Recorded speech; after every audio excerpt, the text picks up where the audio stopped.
You know, sometimes I'll watch a video about somebody restoring an old tool.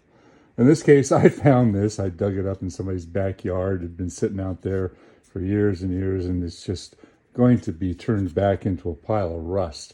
This is a Vaughan framing hammer, which is a fairly expensive hammer. I think they're about $50 or $60.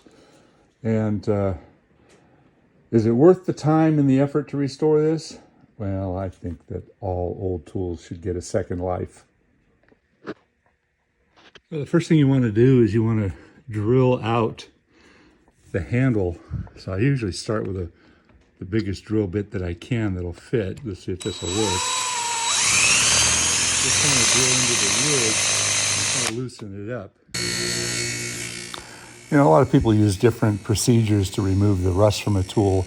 I just go straight to the diamond impregnated wheel. I've had this wheel for, 25 years, and it just doesn't wear out. And it doesn't take all the rust off. It takes it down to a pretty good shine, though. I mean, at the end of the day, it's just a hammer. And the handle, I did take it to the bandsaw, and I cut out that rough shape. And then I go to my all-time favorite tool, my antique spoke shave. I've got about 7 or 8 spoke shaves, but I always grab this one. Now, I want you to watch closely how I'm using this spoke shave. I'm kind of keeping this more abridged because the whole job took me probably an hour, and you're going to see this whole process in 5 or 6 minutes. So you have to consider the grain direction. If you go one direction over the other, oftentimes it peels out. And with this particular spoke shave, I can adjust the angle of the blade. One side is a little bit thicker and a little bit thinner on the other side. So the size of the shavings I take is dictated by where I am on the spoke shave.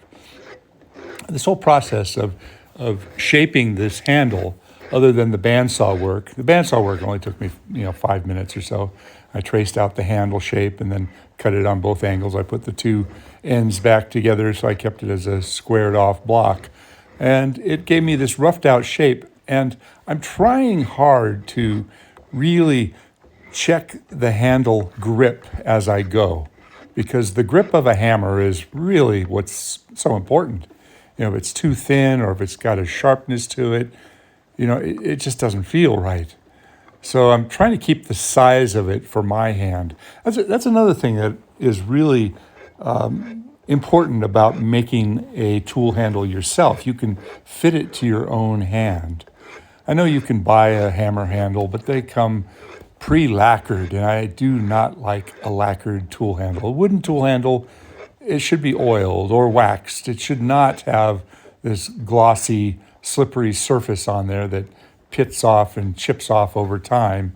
It should be something that improves with age, and the oiled wood just gets better from the oil in your hands, and you can always re-oil it, and it absorbs the oil, and it takes on a good feel. I just use linseed oil, and as you can see, I'm working the handle. I've got it down. I did cut out a little bit of it there, but honestly, that whole part of the process didn't take me more than 10 minutes. Now, fitting the head is very, very important. Okay, so I cut the top rectangle down based upon the shape of this head. And because this is a consistent eye on this head, it doesn't taper. I want the sides of this rectangle to fit perfectly.